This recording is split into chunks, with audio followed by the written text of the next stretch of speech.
When the Pokemon Business Conference was held live just before E3 2019, there was a lot of hype and buzz around the event, especially with the reveal of this era's equivalent to Pokemon Bank, and a new application known as Pokemon Sleep, which would help bring the series into a new, bizarre type of gameplay that only visionaries would be able to pull off. In between all of this information, however, the Pokemon Company thought it would be a good idea to drop a vague showcase of their new mobile game as a result of their partnership with DNA. Their portfolio consisting of dozens of mobile games such as Super Mario Run, Animal Crossing Pocket Camp, Fire Emblem Heroes, the now dead Miitomo, and the upcoming Mario Kart Tour, the only game in that series that I'm convinced Super Circuit is gonna beat in terms of quality. This obviously means that we're in gacha territory, and whilst I went with that expectation, I can't help but feel the Pokemon Masters promises everything that we all expected, but never really rises above that.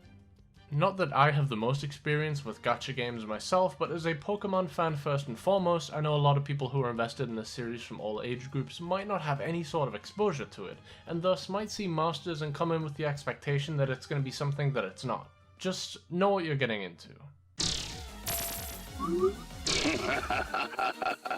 As stated earlier, Masters was revealed in the most haphazard way possible at the Pokemon Company International's 2019 Business Conference, but then received a short follow-up animation and presentation a little while after. It was almost solely focused on stressing how this game existed to fuel the desire of those who really wanted more from the characters of this universe, and even with its early pool of characters, I think Masters does a really good job of plucking trainers from the most popular in the series to ones that you struggle to remember the names of. The draw of Masters is to collect these trainers and their partner Pokemon to add them to your squad, leveling them up so that they can evolve and perform better in battle. I cannot stress enough how cool it is to see all of these characters in 3D and actually somewhat voiced for the first time. I think it's no secret that one of my favourite character designs in the series is the female protagonist Rosa from Pokemon Black and White 2. Her male counterpart is nowhere to be seen in Masters at the time of this video, but they're, in my opinion, the most well-designed protagonist the games have to offer visually, and it's so great to see them injected full of character and having a bigger spotlight put on them through the lens of the community.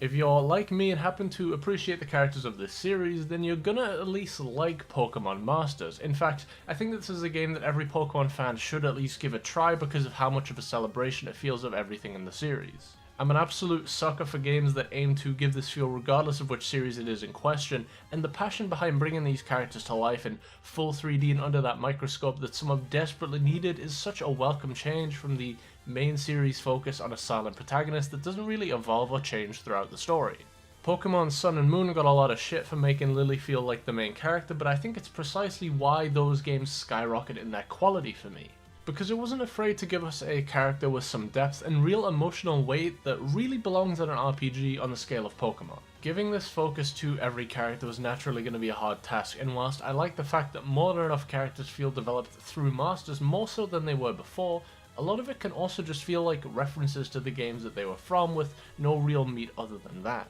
Yeah, I played Pokemon Ruby and Sapphire, and I'm aware that Flannery is a hot-headed girl that overcompensates for her duties because she wants to live up to the reputation of her gym leader, dad, and Elite Four grandfather, but these things are, at this point, not built upon to the extent that I would have liked. Flannery at least does talk about how she's getting over these issues in her sync pair story with Torkoal, but this is where I have to ask myself some questions. Am I asking too much of this gacha game that, if it does expand on these characters, would end up fully resolving their stories, undermining their existing personalities in their original games? Or is the game doing a good enough job of giving me the breadcrumbs of a gameplay loop which will tell me just enough about these characters to keep me playing whilst also leaving their stories up to interpretation? I realize that I've talked about fucking Flannery for way too long at this point, but I feel she's an example of a character who is inconsistent with whether the game wants to tell us the full story. Conversely, characters such as Bugsy are given completely new stories that fall in line with their existing layer of I aspire to be or to do this one thing that they had in their original games. Bugsy was always a bug-type fanatic that wanted to help make them more popular, but his sync pair story with Beedrill talks about how when his partner Pokemon evolved, they became less popular and more scary. It's pretty cute and just enough for a character that really only had one dimension to them in the original games. Another example is Wickstrom of the Kalos Elite Four. Just like much of the roster in that game, he gets some well-needed explanation of his personality through his sync pair story. From the way he talked in X and Y, it was clear that he played into a very chivalrous, knight-like archetype which has been done to death, but Masters runs with it and gives the player a reason as to why he's stuck by his Aegislash for so long. And don't worry, I'm not going to spoil you on the details because I think that would only further drive home my number one issue with this game. Masters is a gacha game. Before its release, I was well aware that the draw of it was to collect your favourite PNGs, in this case 3D models, and it was never something that I knew I was going to invest in a great deal myself, but as with many other games out there, this is one that I think especially suffers from a case of being able to just look up all of this information and these cutscenes on the internet. You might think that I'm denying the whole point of the game and that I just don't get it, which is fine, but I really do think that outside of this, Masters doesn't really offer anything substantial that I can't watch on YouTube. I feel this is evidence from the fact that the game soft launched in other territories about a month ago, and whilst I was enjoying what I was seeing, the month-long gap in between now and then really drives home that it was, well, just that. I saw character interactions that I liked, and now that the full game is in my hands, I don't feel particularly motivated to go through the gameplay loops because the gameplay isn't really worth the tiny morsels of character backstory that is, as stated earlier, inconsistent, but fun and decently executed overall.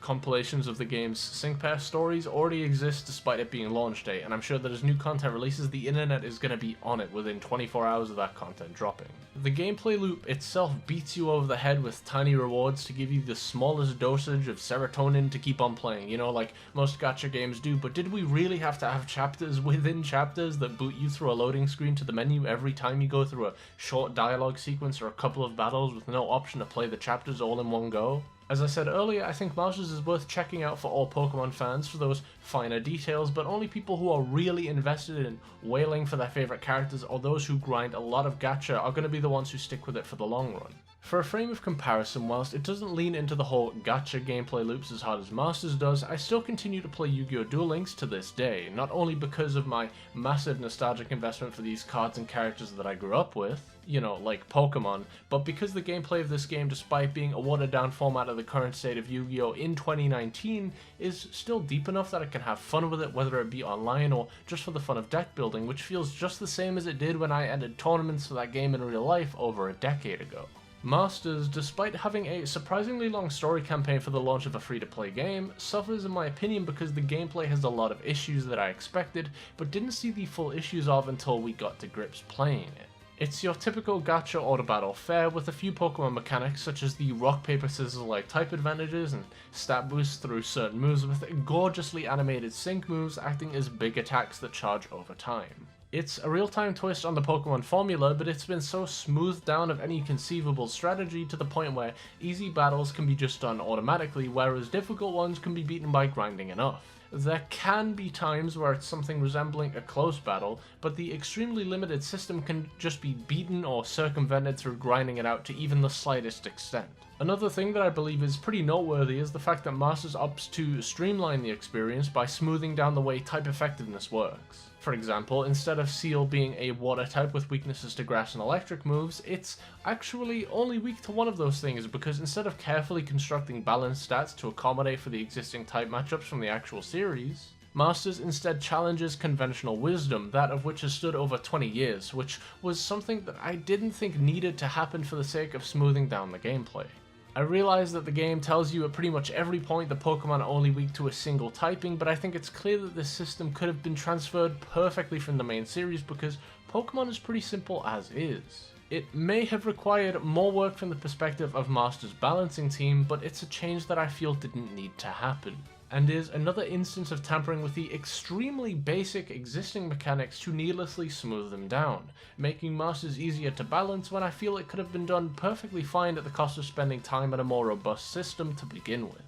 I cannot stress enough that I knew it was going to be like this, but I really think that Masters would have been so much better if it had just used the tried and tested formula from the main series, which are already very simple games that didn't need to be watered down any further. I don't think copying and pasting an entire system from the main games would be a surefire way to make the gameplay satisfying, and I understand that mobile audiences that don't exactly have the time to commit to learning a full system designed for an extensive JRPG may need it to be watered down to an extent, but to compare once again, I feel Duel Links is another example where this has worked fine. Maybe I'm biased, I don't know, but it still feels like playing Yu-Gi-Oh! Despite being a slower format with no Xyz, Pendulum, or Link monsters, a smaller playing field, a deck size, and significantly restricted card pool, whereas Masters feels like an extremely generic gacha gameplay system with a Pokemon skin slapped on it. taking cues from the series' mechanics, but not enough to the extent where I feel rewarded for playing well. I realize that I've just summed up what most gacha games are, but Masters could have been so much more. It already has something the main series games have desperately lacked, with maybe the exception of Heart Gold and Soul Silver's gym leader phone calls. That being a laser focus on giving personality to a wealth of characters in the series. The aesthetics are extremely polished with real fan service given to each individual character. The sync moves have different backgrounds that show up for only split seconds, but they're tweaked depending on who uses them.